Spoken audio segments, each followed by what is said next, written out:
Olá, bem-vindo à TV Gourmet. Hoje vamos ter uma aula de vinho do Porto com Fernando Seixas, da vinícola Fonseca, que veio de Portugal a Brasília para falar um pouquinho dos vinhos premiadíssimos que eles produzem, um dos melhores do mundo. Aliás, o Fonseca é considerado pela crítica internacional, entre todos os vinhos, é um Porto, mas é considerado o melhor vinho do mundo. E hoje a gente está aqui na San Felice, em Brasília, para poder falar um pouquinho dessa maravilha que é o vinho do Porto, um hábito que existe em Portugal, um hábito no mundo e que Brasília precisa aprender a degustar e a conhecer vinhos como esse aqui.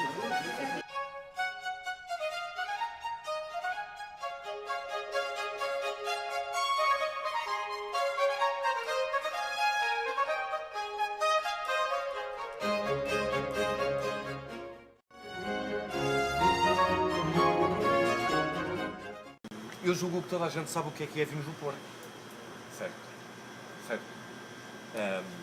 Vinho do Porto não é nada mais, nada menos do que vinho com um teor alcoólico entre 19 a 21 e 95 gramas de açúcar. Mas é vinho. E sendo vinho, isto é uma coisa que eu gosto sempre de dizer, sendo vinho, deve ser tomado como vinho. Não deve ser tomado como licor. Portanto, deve ser tomado diariamente. Não temos que tomar o vinho do Porto só nas ocasiões especiais, não é? O primeiro erro do vinho do Porto é as pessoas pedem um cálice de vinho do Porto. Isso não existe. É um erro. Mas o grande motivo é que o vinho do Porto é um vinho que fica a maturar durante bastante tempo em madeira. Por exemplo, 20 anos. Um Tawny 20 anos fica 20 anos dentro de uma pipa. Como é que um cálice pequeno vai arejar o vinho? Vocês não fazem isto num cálice. Isto areja o vinho. Portanto, o vinho do Porto deve ser tomado aqui. Se calhar num cálice, não numa taça tão grande, mas numa taça de branco. Uma coisa entre esta e esta. Numa taça.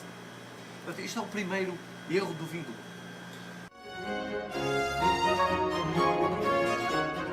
O que eu gosto sempre de dizer é que o vinho do Porto é um digestivo. O vinho do Porto branco, sim senhor, é um aperitivo. O vinho do Porto tinto, mas a palavra tinto é errada, eu já vos explico depois porque tinto é errado, mas o vinho do Porto vermelho deve ser tomado como digestivo ou com a sobremesa. Essencialmente até com a sobremesa.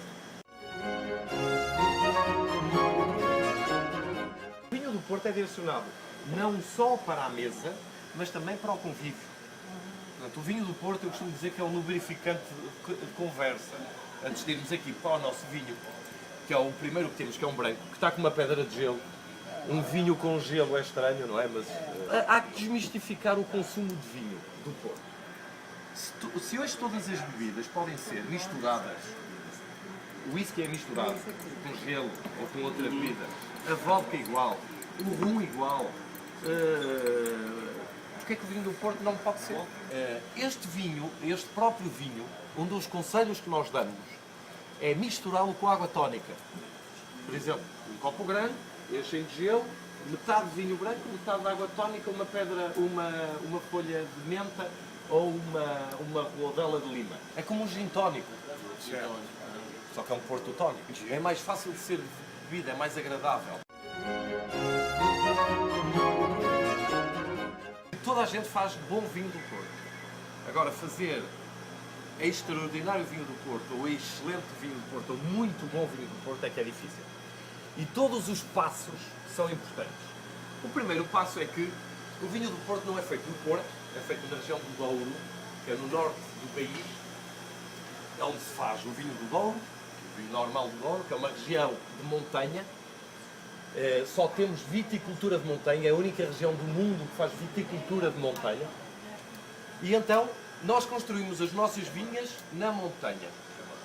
E construímos as nossas vinhas com os viticultores e com um grupo de arquitetos que nós temos na empresa que faz com que se desenhe as vinhas. Acreditamos que tendo a melhor vinha, conseguimos ter a melhor uva. Tendo a melhor uva, temos o melhor vinho do Porto. Além disso, toda a uva é colhida à mão. Toda. Porquê? Porque fazemos uma seleção da melhor uva dentro da vinha.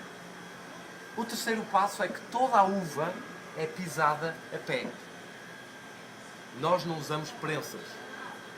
Nós pomos a uva num lagar, que não é nada mais, nada menos do que um quadrado em pedra muito grande. Entram pessoas para o lagar e durante 3 dias pisam a uva com os pés. Porquê? Porque entendemos que o processo de prensagem pelos pés é melhor do que o processo de prensagem pneumática e de maceração e fermentação. Porquê? Porque conseguimos lentamente, com a pisa a pé, durante 3 dias, extrair tudo aquilo que a uva tem de bom, que é essencialmente o tanino e a cor. A diferença entre o vinho do Porto e o vinho de mesa é que o vinho do Porto é um vinho doce e fortificado. Porquê? Porque o vinho de mesa faz a fermentação até ao fim. Ok? A fermentação é a passagem do açúcar para álcool. O vinho fica seco. O vinho do Porto não. O vinho está a fermentar, nós vamos medindo a temperatura e o grau gourmet, que é o teor de açúcar que o vinho tem, e quando chega a 95 gramas de açúcar por litro, nós paramos a fermentação. E paramos a fermentação como? Com a introdução de aguardente vínica. De uva vínica. Introduzimos a aguardente vínica com 77% de álcool. Então o vinho do Porto, que é um vinho com álcool, o álcool é volátil. Se vocês o puserem a 18 graus, só sentem álcool.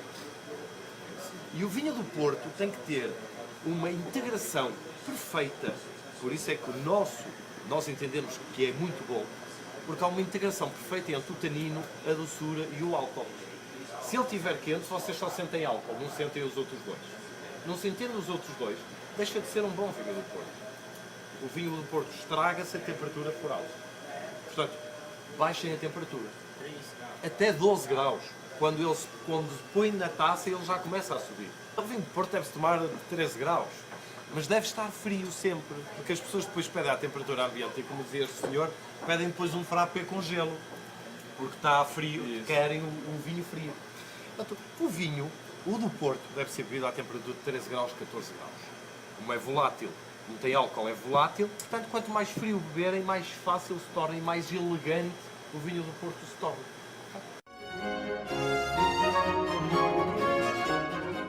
Existe vinho do Porto Tawny e Ruby. Qual é a diferença entre um Tawny e um Ruby? Quando alguém pedir um vinho do Porto, ou quando vocês propuserem um vinho do Porto, proponham Tawny ou Ruby. Este é um Tawny, diz aqui Tawny. Este é um Tawny de base, é um Tawny de gama de entrada. Qual é a diferença entre um Tawny e um Ruby? E a diferença é a evolução, a maturação que ele tem, tanto em tempo como em forma. Ou seja, um vinho Ruby fica em madeira muito grande, 40 ml, 50 ml, durante menos tempo. Ou seja, o processo de oxidação é menor. Se oxida menos, fica com mais cor, fica mais fresco, fica mais jovem, fica mais frutado, fica com uma cor mais rubi. É um vinho com uma sensação de maior doçura e de maior álcool e de maior tanino. O rubi deve ser tomado essencialmente com sobremesas doces. O Tawny é um vinho que matura durante mais tempo em madeira mais pequena, 500 litros, ou seja, oxida mais. Oxidando mais, perde mais cor e ganha outro tipo de aromas. Ganha aromas menos maduros, mais evoluídos, um pouco mais amadeirados, mais secos.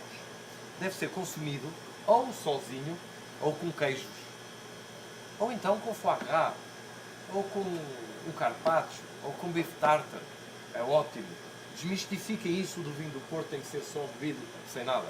Mas com queijo é a combinação perfeita.